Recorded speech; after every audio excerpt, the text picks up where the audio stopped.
Hello, hello, hello. How the hell are you guys doing? Welcome back to the James Kennedy podcast. I know it's been a while. In my defense, I've been juggling quite a lot lately. I've been doing some killer shows with the mighty James Kennedy and the Underdogs. Man, we had a great time doing shows in Marisa and the Moths. We did Exeter, Swansea, Bideford, Plymouth. Had a lot of fun, met a lot of awesome new people, and we can't wait to do it all again. I'm also neck deep in the run-up now to the publication of my second book, Loud Medicine, which is coming out on June the 5th. It is currently available to pre-order in all bookstores. Wherever you get your books from, it'll be there. And I can't wait for this bad boy to finally be out. Not long, man. June the 5th. Also, just putting the finishing touches on a new album, baby. A whole album is written and demoed and ready to record. So that's my excuses. That's why this podcast is taking a little bit of a back seat. And I hate it when that happens because I do really enjoy doing these things. And I know that consistency is important. But hey, I'm in for the long haul. So, when things quieten down as they always do, I'll be doubling down back on the podcast and keeping these episodes coming at you thick and fast. So if you haven't yet subscribed to the podcast, please do give me a subscribe and a follow because it really helps. And I've got loads of awesome guests coming your way real soon. I promise you. Right, we've got an important one today, guys. We are tackling the subject of corruption in governments. Recording this conversation in the UK means we are recording this in the belly of the beast of corruption. Because God knows our government has far from clean hands when it comes to this issue. Exposing and understanding the level and the nature of corruption in our governments is essential if we are to live in an actual democracy. So what forms of corruption are we talking about? How is it exercised? And what can we do about it? Will be the subject of today's conversation, and I've got the best in the game to give us the lowdown. So I say we just jump in and welcome onto the show today's guest, because we are joined today by Dr. Susan Hawley, an anti-corruption expert who has researched and campaigned against the UK's role in facilitating global corruption for over 20 years. Working formerly at Corruption Watch, she is now the executive director of Spotlight on Corruption, and we are very, very lucky that she's given us her time today to dive into this important subject. So Susan, thanks so much for being here, and how are you doing? All right, thanks. Thank you so much, James, for inviting me on. Looking forward to discussing corruption with you. Oh, man, me too. Well, maybe to start off with, then, we should give the listeners an overview of the nature of the work you do at Spotlight on Corruption and what exactly the organization is about. Yeah, so we're a pretty small charity, and really our purpose is to make sure that the UK government takes fighting corruption seriously. So we monitor, is it enforcing the anti-corruption laws? Is it living up to its commitments? So we work across a range of areas. A lot of it is the government itself in the UK actually behaving in, an ethical way and upholding standards of integrity? Is the UK actually, taking steps to prevent it being a magnet for dirty money from other countries? We've all know about Russian oligarchs, kind of parading around the streets of London in limos. We are a complete honeypot for corrupt actors all across the world wanting to buy property or buy luxury goods here or use our private schools. So we work across a range of issues on the assumption that, we should never be complacent that we don't have actually quite a serious corruption problem at home. Right. And that, we should play a role as a good global citizen and not be causing harm abroad by facilitating and enabling corrupt people to come to the UK and launder their money. Wow. Okay, well, there's some explosive truth bombs delivered there already in your opening segment, so we're off to a good start. Where does the UK stand then on the global stage in terms of our measurable level of corruption? Are we squeaky clean? I highly doubt that, but are we as bad as people like myself might think as well? So traditionally, I think the UK has always liked to think of itself as whiter than white and, leading a beacon to the world. We've never been up there in the number 1 or 2 slot of least corrupt countries in the world. Denmark and a lot of the kind of Nordic countries fill those slots and haven't really shifted. But what we've seen is, the UK, depending on its policies, goes up or down. So actually, after during the last decade, it actually got to 8th in the ranking of least corrupt countries. Wow. Okay, least corrupt, right? Yeah, least corrupt. Right. That has now dropped to 20th. So, really big drop over the last 5 years, basically, particularly after, Boris Johnson and all the, really big scandals, frankly, that came under his government and the sense that, really the rules were being ripped up. So in terms of our standing across the world, that's the Transparency International Corruption Perceptions Index. So we're definitely not like the best, we're definitely not like the worst, but this is very much a perceptions index. So that can be skewed by people thinking, oh, well, we're okay, really. Right. But, we got a similar thing when you look at, there's a group of mainly the wealthiest countries in the world called the OECD, the Organization for Economic and Cooperation Development, and it includes countries like Mexico and Colombia. And if you look there, you see some really alarming statistics that the UK is actually really well behind the average for these countries. So just to give you some examples, only 18% people in the UK think one of our politicians would turn down a private sector job in return for a political favour. That is compared to an average of 31% across the other OECD countries. So, people in the UK actually think a lot worse of their politicians, and we can come on to whether that's for good reason or not. Same again, if you think, just 20% of people think that they get a proper say in political decisions. That's 10 points lower than the average across the OECD, which is 30%. So really, we have a problem here, and we need to address it. And it's the trust problem, because actually, when politicians behave badly, it really does damage people's trust in government. And I think trust is really, really sliding. And, so we're part of an anti-corruption coalition that did some polling, and, they found that 66% of voters believe UK politics is becoming more corrupt. 80% think some or all of the main political parties are corrupt and untrustworthy. So they're really, really a sense, I think, that politicians are all the same. They don't play by the same rules as the rest of us.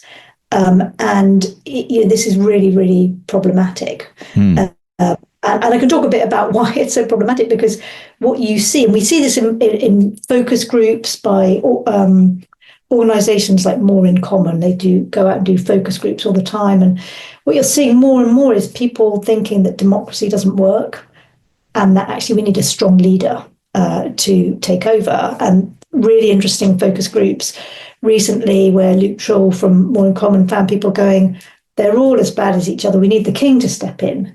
So, actually, this is a crisis moment for democracy. And it's not just the UK, but the UK is really going through a very, very severe crisis of trust in politics and in government. And it's really important it gets on top of that.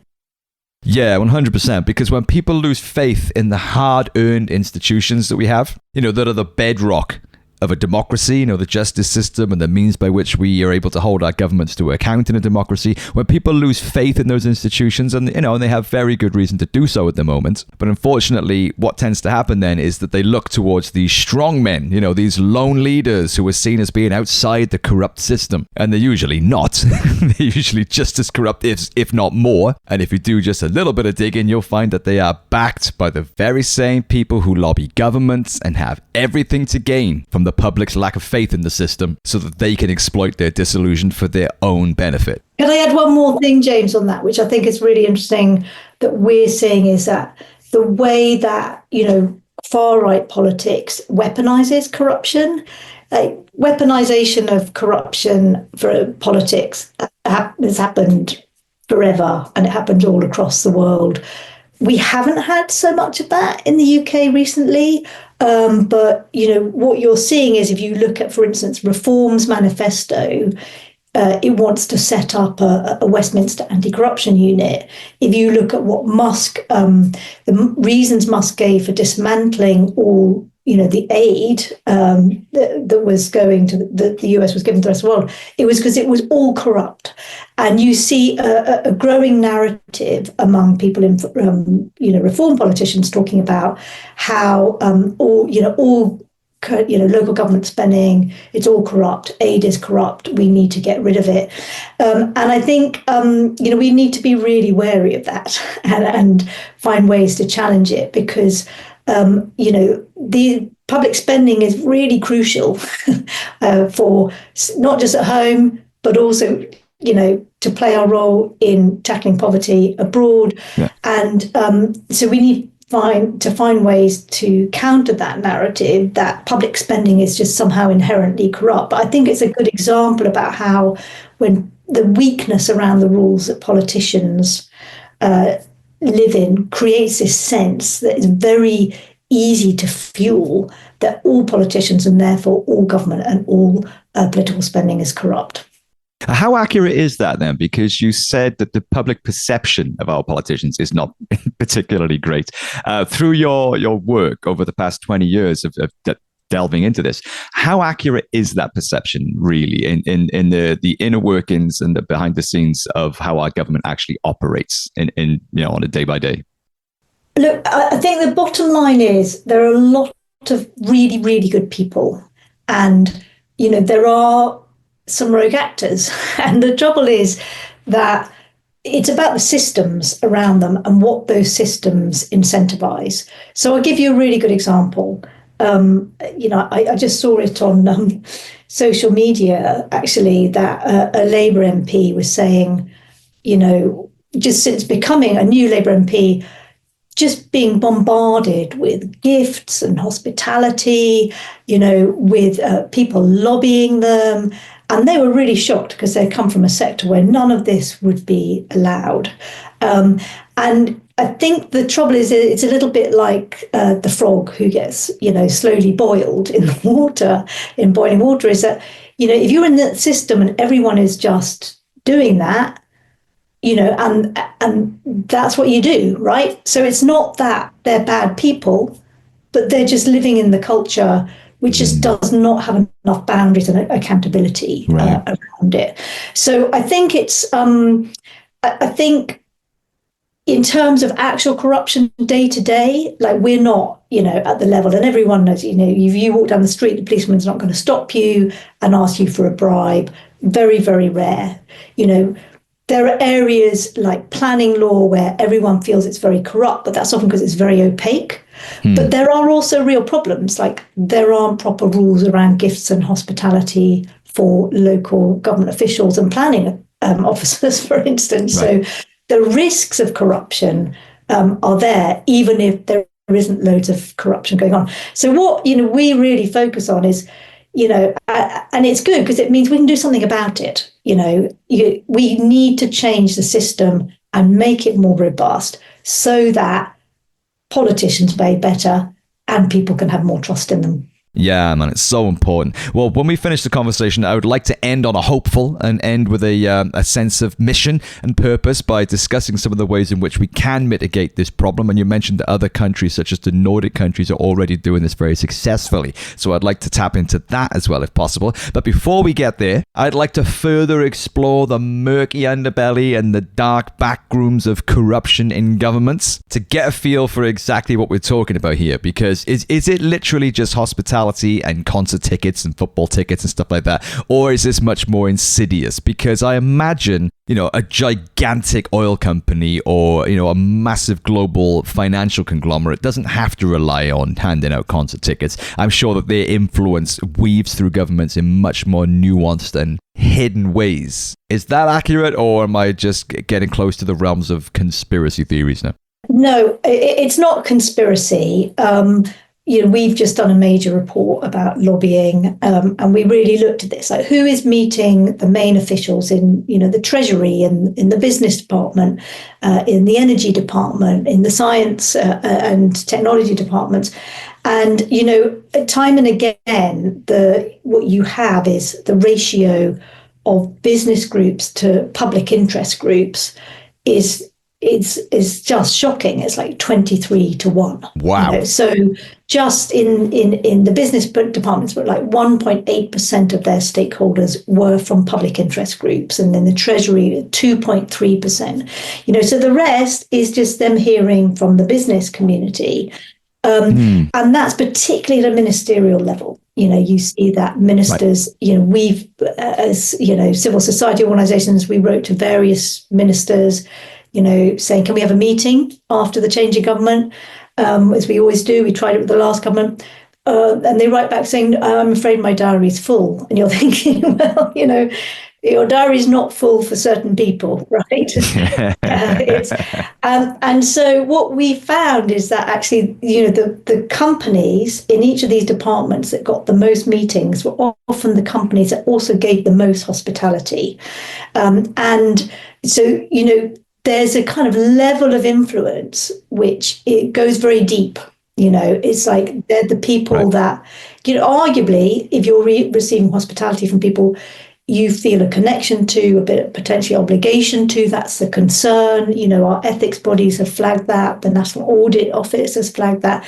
So, hospitality is a really, it's a really big issue, actually. Like, should we have stronger rules like they have even in the EU or in the UN, that you have a presumption against accepting hospitality. And I think we saw that with, as soon as this, the new Labour government came in, this whole freebie row is very distasteful to people because they know they couldn't do that in most professions, like a teacher or, even a business person. They can't just kind of take free luxury gifts or a free holiday because it sends absolute alarm bells about conflicts of interest. So I think, there are two groups of people that have real influence. It's business, but often it's kind of particular businesses. So like we saw, like it's, Barclays and HSBC and the Treasury, some of the big audit firms in DBT, it's, big energy companies in the energy department, who both have the most meetings and give the most hospitality. And they also get secondments, but there's, they get their people in to help develop policy in government departments, but there's no transparency about that. And a lot of this data that we were looking at is just the tip of the iceberg, because only a fraction of the kind of lobbying that happens is actually sometimes represented here. If it's informal, like WhatsApp texts or, meetings outside of formal settings, these are not covered by the data. And we've definitely found, and working with journalists, that you think, this looks quite interesting. I wonder if this minister's met so-and-so, and it's nowhere in the public data that they've met so-and-so. Like, we were looking at crypto firms. Sure enough, you do a freedom of information request, and lo and behold, there were meetings, there were policy discussions, and so there's a really big problem around too much secrecy in lobbying. There's a really big problem with dominance of certain firms, and what we were saying in our report is you need to start thinking about ways of making sure that the public feel genuinely involved in decision making, and that's absolutely key to restoring trust. So we did some focus group work ourselves, actually, in the Red Wall. This was under the 3 or 4 years ago, and the women in the Red Wall were like, we just never get asked what we think should happen. We've got so many good ideas. And, actually time and again, when people have used citizens' assemblies, for instance, on climate change, actually, they're very different from doing focus groups. They're like a process where, the public really thinks about things and then they come to a consensus. And we just need a lot more citizen participation in decision making in this country, and you can see it in other countries are way ahead on this. It really does build trust. Well, I guess it's inspiring to know that solutions do exist and other places are actually combating this scourge successfully already. And an example popped to my mind of, there's a place in Brazil, I can't think of the name of the city now off the top of my head, but they actually were running the entire town through citizens' assemblies, right down to the financing of things and the implementation of certain laws. And as it turns out, with much better results for everybody, the citizens were actually doing a much better job than the government. I just wish I could remember the name of the place. Was that the Porto Alegre participatory budget? That's what I'm thinking of. Yeah. And since then, I think, and actually there's a whole group of civil servants now looking at that, but they need political backing. You need like the ministers to say, because they're quite time consuming, so you can't use them for everything. There are more participatory techniques that, I think they're used in Porto Alegre on day-to-day spending. But like on big issues, if you look at like Ireland, for instance, they do quite a lot of kind of, citizens' assemblies when they have very contentious issues, like, what to do about abortion, so they use them quite frequently. In Switzerland, they do referendums on everything, but they have to be designed really carefully. Okay, if they're going to work. But I think they're really powerful. So if we had, the big issues of the day, if you were going to choose, what are the key things that the public really need to say on? You could, you had one on climate change. It was brilliant. If you watched it on BBC, you saw people really thinking about it, coming up with really creative ideas, but none of their recommendations were listened to. So that's where the politics come in, is if you're going to have them, you need a commitment from very high up that these are going to lead to something, and that the people involved are actually going to be listened to. Damn right. Yeah, and there's another aspect of this as well, which you alluded to earlier. It's not necessarily a direct form of corruption, but it is just the sheer amount of power that a lot of these corporations have to influence governments. They often make threats, like if you bring in this labor law or this health and safety law, we'll just shut shop, move our factories elsewhere, and you'll have an unemployment problem to deal with in your town. And that's technically bribery. So does that come under the fold of corruption, or is that something else? It is something that is destroying trust. Absolutely, this sense that big business, and if you think a lot of our problems, for instance, with austerity, stem from the financial crisis. The financial crisis itself stemmed from a weakening of financial sector regulation, which was the result of extensive lobbying by finance firms. And what you've got now is, again, huge lobbying and the government weakening financial regulation, and listening to particular voices in the business community. So I'll give you an example, recently, someone who's one of the business groups who works more with small enterprises was saying, they were really shocked and upset about the national insurance increase, and what they were most annoyed about, on top of it, was that the private equity firms managed to escape any kind of tax break, and they were quite open, the private equity funds, about really this is a huge success for our lobbying. So the point is, I think that we're also making a report, is that who represents the public interest when you have a policy? So the government is looking at taxation. Who are they listening to? Like, you can't just listen to the one voice that says, as you say, like, well, we'll pull out of the country if you don't, if you make this tax, if you close this tax loophole, which it was a tax loophole. Right. Actually, then you need other people saying, well, on the other side, we need that money for this, and this, and it will be unfair. So the real concern is you get, actually bad policies as a result, because you're only listening to one argument all the time. Yeah, a very biased argument. Self-interested, vested. Yes. Yeah. What about then at the more local level? Have you seen similar things happening within local governments, or is this just, for the boys at the top? No, so local government at the moment is a complete disaster zone. It's been called a kind of crisis of public administration. And it all goes back to actually the Lord Pickles. If you remember him, he was local government minister, and he abolished this thing called the Audit Commission in 2015, which oversaw the audits of all the local government.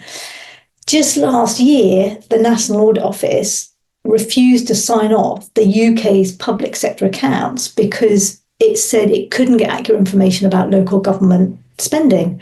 So just 1 in 10 local government authorities had submitted accurate spending information. I mean, it's really mad. You've got 129 councils hadn't submitted accounts for over 2 years. And what you've got is a series of councils going bust now. You've had Thurrock, Wow. Woking, got, problems in Birmingham. It's like, and it's emerging these crazy stories where they went on wild borrowing sprees and made really dodgy investments. And I think, this is like, and this was people like running the council, this Wow. kind of senior executive. So we've got a real problem at local government level, and whether it's corruption or whether it's just absolutely kind of inexcusable kind of Incompetence or disdain almost for the system. And, kind of mad exuberance with public money. Right. I mean, there's some super poor decision making, which is leaving councils literally bust, and this is councils that are meant to deliver the social safety network, right, at a local level. Right. So, I mean, this is an area that, we've also been campaigning for the government to have a new proper domestic corruption offence. So we have a criminal offence of misconduct in public office, but it basically can't be used against anyone who's in a high position. It's only ever been used against very junior prison officers and police officers. I mean, we did research, it was like 98% of prosecutions were like junior or mid-level employees. Wow.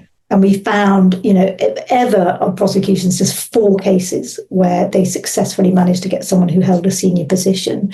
So we need a new domestic corruption, a corruption in public office offence. And we need to look at how this can also apply to people in, very senior positions of local government. But we desperately need to restore some kind of oversight mechanisms in local government spending. Wow, that is mind-blowing. Jesus Christ. Yeah, so this is quite all pervasive then throughout all levels and branches of government. And you said that it's gotten worse over the past 5 years. I think that's what you said. Why is that exactly? I mean, I've got my own, I could probably guess when you look at some of the characters involved. But, I mean, it's a really good question. I do think, look, I think that in the UK, we've always been a bit had a don't look, don't find approach to corruption. Right. So we don't really we've only very recently set up a police unit that looks at corruption in the UK. And it's not even a permanent thing yet. It's just a pilot project. I mean, that was like literally earlier this year. So, we're in a situation where there's nowhere you can report it.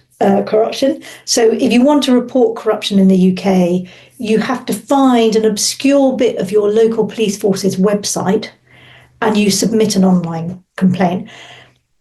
And you never hear back. Basically, So, wow.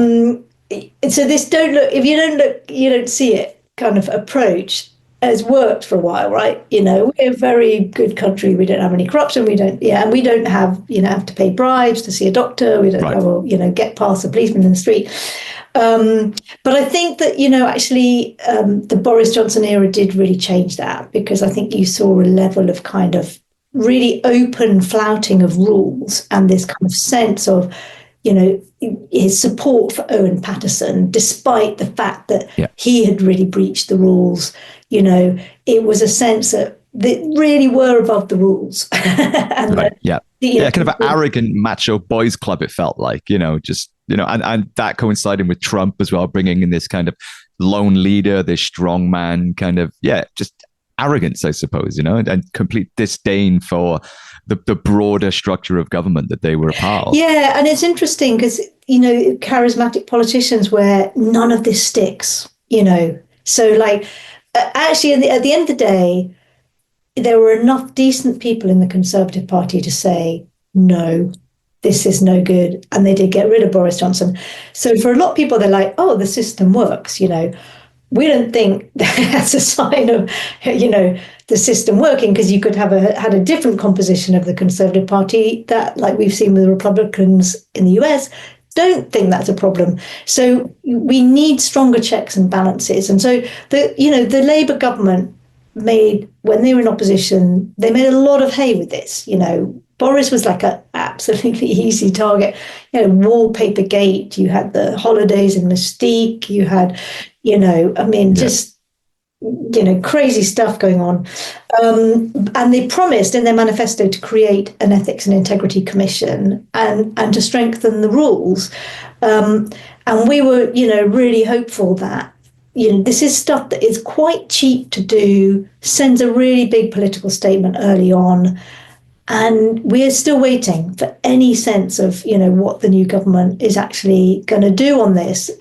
So, the revolving door between business and government, ministers and, big business, it's got no teeth. It's absolutely hopeless. It's like the regulator can send a letter saying, this doesn't look good. And that's it. There's no fining powers. There's nothing. No enforcement, no punishment or anything. Yeah. And then, the conflicts of interest in government, like the National Audit Office again, just last year found like they are just in crisis. They're not really being enforced.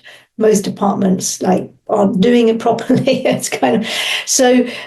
We really desperately need this Ethics and Integrity Commission, and we need ordinary people to actually feel they can do something about this and show they care about it. Because I think the trouble is, what we've seen again and again, is doing anything about this is not seen as a vote winner.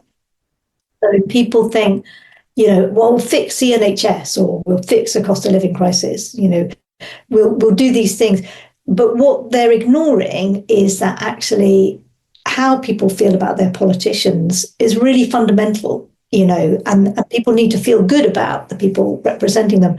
So taking steps to actually show that politicians are going to have stronger rules and are going to be policed properly for keeping those rules, actually would be it would be a really popular, really good step. A lot of people are really fed up with feeling that politicians, just don't seem to play by the same rules as the rest of us, as I mentioned earlier. Why wouldn't a political party take this on as one of their main key issues then? Because, there is such mass disillusionment and distrust in government, and for good reason, that anyone seeming to be taking this seriously would really be on to a vote winner, surely. So why wouldn't a party get behind this? Is it because, pretty much everybody across the political spectrum are beneficiaries of the system as it stands? Or are there actually voices within Parliament who are, advocating for this? I think there's some, actually it was like a really key platform, the Labour manifesto, the restoring trust. I think it's the issue is like, how do you restore trust? Is it by making sure people can see their GP, or is it by people feeling that, the politicians are good people? It's kind of both. You can't do one without the other. Right. But the second bit about feeling like your politicians are good people, any action on that has been missing. So in a way, Labour and the Lib Dems actually have been quite, said we need these reforms. But look, we're in very turbulent times. I can understand why it drops down the priority list. It's that kind of nice to have. It's, but we think that's a mistake, because actually this is stuff that is pretty quick, pretty easy, and will make people feel better about politicians.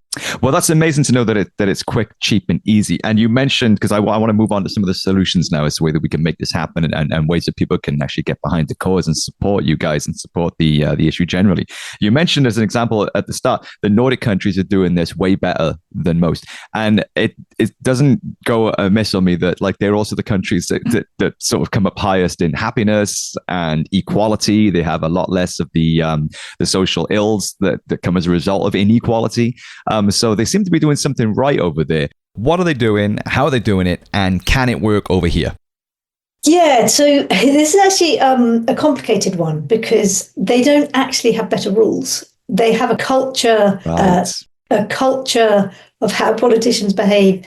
And I think there are kind of probably some specific things about that. So the question is, in the UK, could we just presume that we could create a culture, And I think it's obviously working in the Nordic countries, but I think, the problem is, I'm just not sure at the moment. The culture is not right at the moment in Westminster, and you need a culture shift. So Right. how do you get that culture shift? Do you go around saying to people, oh, you've got to behave better? Or do you have some hard-edged rules saying when you don't behave well, this is going to happen to you? It's a perennial debate. I think if you look at, certainly in our focus groups, most of the public want stronger penalties on politicians to make them behave. So, I had exactly that thought, let's look at what the Nordic countries are doing, that they're so uncorrupt. But they're doing a lot of stuff very differently to us. And we can't just jump from where we are to where they are. We're going to need some help with stronger rules, I'm afraid, to get us to the culture. Or some rules. Exactly. Let's talk about that then. So what can we action sort of, immediately that would work for where we're starting from, that would significantly help this cause? Yeah. So, there are various things, and I think no one should underestimate, when they feel rage about something, write your MP. Don't forget to harass your MP.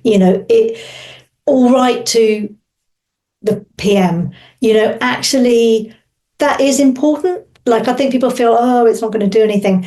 But, actually, the more letters that MPs have in their inboxes saying, why isn't, the government actually having proper rules to stop big business, donating to politicians, for instance? Why are they letting, foreign billionaires fund our parties? Let's get serious. Let's have some really tough rules around elections. So I think that no one should underestimate that just doing that is really important. Obviously, there are quite a lot of petitions out there, 38 degrees.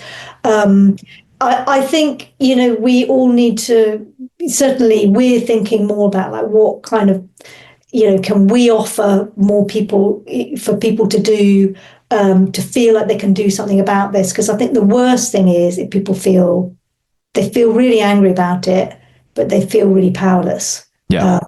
And actually, there are some really easy and important steps that, we can do. And I think make the government do at the end of the day, because we do need the government to take this seriously.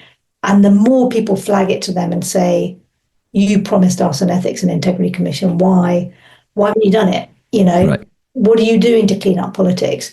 The more they will have to think, actually, we better do something about it. Support for this, yeah. So in terms of how that is enforced then, are we talking about things like transparency, some kind of register for members receiving, gifts or offers or opportunities from private interests? Are we talking about some kind of penalty or punishment, or even removal from the post, for those who breach those rules? And then who enforces that? Do we have a model for that at the moment? Yeah, they're very, on the criminal level, we need this new corruption public office offence. That's a really clear thing. That's not really even on the government's agenda. When we raise it, they're like, oh, what's that? It's kind of, even though it was recommended by our law commission, the country's law commission, and they spent a lot of public money coming up with these nice proposals. I think, actually knowing who is influencing government and asking, who they've been meeting with. So lobbying transparency, we actually need them. Very simple. They need to create a central register where you can immediately see who's meeting with ministers, what they're talking about, and that done on a monthly basis. That would also focus their minds on who they're not meeting with and how they can make sure that actually they do have more public interest groups that they meet with, and they think more creatively about how they get more public participation. And then on the Ethics and Integrity Commission, that is about, we've got some regulators in that space and they need more teeth. So, like I've mentioned, the revolving door. You need sanctions when ministers breach rules. You need independent oversight. At the moment, all these regulators, like some of them could just be abolished tomorrow by the Prime Minister. Right. So actually, they need to have legal protection. They need to be in the law so they can actually do their job, and they need stronger powers. So, I mean, these are all recommendations that have been made for probably 15 years or more by some of the top ethics experts in the country. Wow. And they just consistently get shelved and shelved again.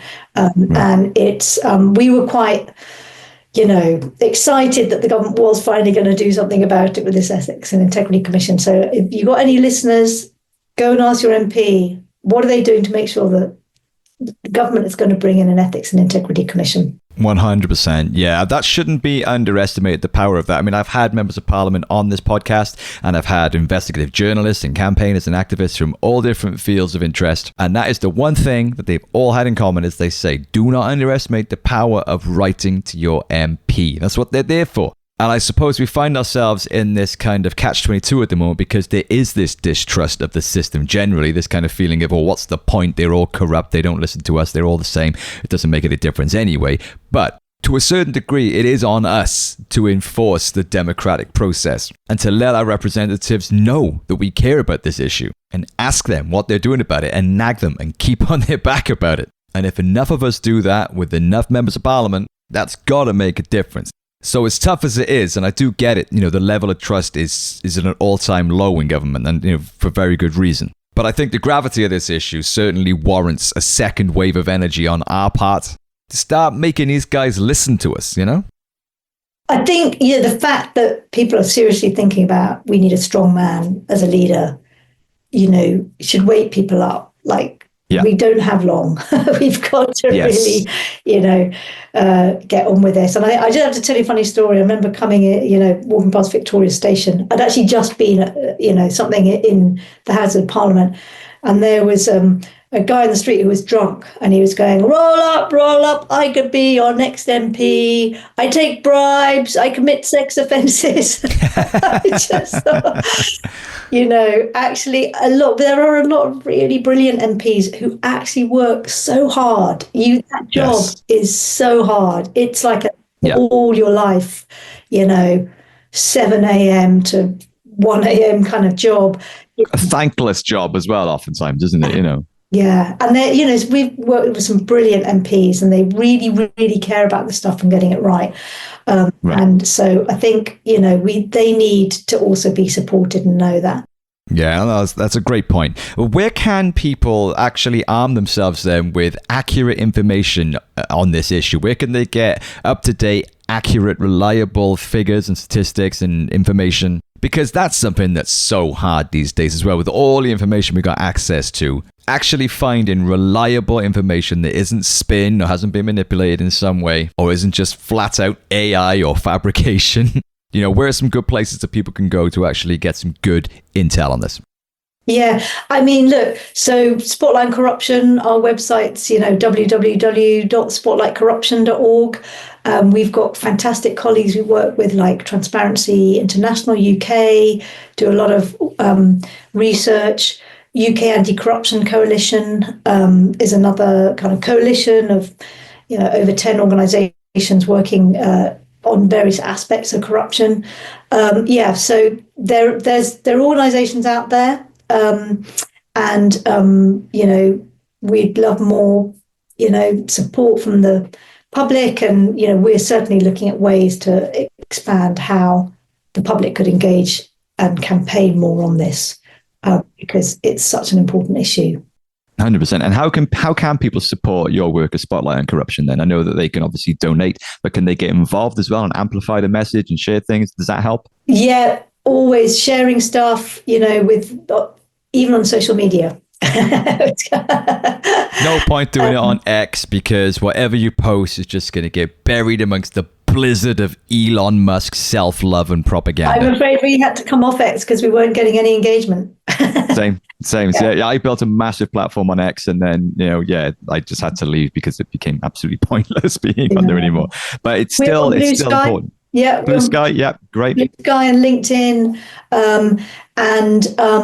yeah, no, we can donate. You can look at our stuff, share our stuff, and we are actively looking at how we could provide more actions that people who care about this stuff could do. So always reach out and ask. Fantastic. Well, I'll put a bunch of your links in the show notes to this as well, so people can click and go and follow you on socials. I'll put a link to the website as well, because there's tons of stuff on there for people to look at as well and get a feel for the issue. Lastly, before I let you go, I'm going to squeeze one more in, if that's okay. Could we just finish up with trying to rally the troops here? Why is this so important? It is ultimately about whether we're going to have democracy in this country or not, at the end of the day, and whether we get, proper money, public spending spent in the right places, whether the UK is a fair place to live, and, whether we feel like we've got the, people who are governing us who are doing the right thing in the public interest. So I think, we've got to tackle these things to make sure that people do believe in democracy and they do believe that they can have a say in government. It's about our own mental health as well, right? And having hope and feeling like, day to day we're living in the kind of country we want to live in. And a system that we can believe in as well, where we feel genuinely represented and respected as a part of an active, actual democracy that represents our interests rather than the interests of a tiny, tiny less than 1% of the population. And can I just say that, because we do work with people who, colleagues, for instance, in Georgia, where you see or countries where you suddenly see massive democratic backsliding and suddenly, journalists, civil society groups just being disappeared off the streets in white vans or, Wow. People don't know what they've got until they lose it. And we can't afford to lose it because, it's so precious what we have, our democracy, our ability to, speak freely. And we really need to protect that. Amen. Amen. Well, on that note, I think that's a beautiful way to round off. Susan, thank you so much for giving us your time today. We really appreciate you taking time out to chat with us. It's been a fascinating conversation, and long may you continue to shine light on the bad guys, spotlight on corruption. And I will get all the links in the show notes, and I hope that everyone gets involved in this and amplifies what you guys are doing, and hope for a day when things can be different. Brilliant. Thanks, James. Thank you so much, Susan. See you soon. Bye-bye. Bye. Bye-bye. Dr. Susan Hawley, ladies and gentlemen, give her a big, loud round of applause for the awesome work that she's been doing for 20 years to expose the behind-the-scenes behavior of our governments. Corruption is a cancer in the heart of our democracy, which needs to be dealt with now. And as Susan has just outlined, it's not an unfathomable ask. The many ways of protecting our democracies from corruption already exist and are already being practiced and enforced to great success in several places around the world already. So I say, let's go for it, man. Please check out Spotlight on Corruption's website at spotlightcorruption.org. And they're also, as Susan said, on Blue Sky, also at spotlightcorruption.org. Go and delve into all the information and resources available there. Follow them on their socials, amplify their output, and get involved. If you're able to donate as well, every little does help. And if nothing else, please do. The next time you hassle your MP about whatever, make sure you bring up this issue with them. If you can't be bothered to type, links will be in the show notes. You can click straight there. And whilst you're there, you can give the podcast a subscribe. That's it for this week. I will see you on the next episode, whenever that shall be. In the meantime, head over to James Kennedy UK on Instagram and Facebook, where you can catch my weekly Wednesday night 8 p.m. live readings of excerpts from my upcoming book, Loud Medicine. Thanks for the support. Thanks for listening. As always, take care of yourself, take care of each other, fight the power, enjoy the sunshine.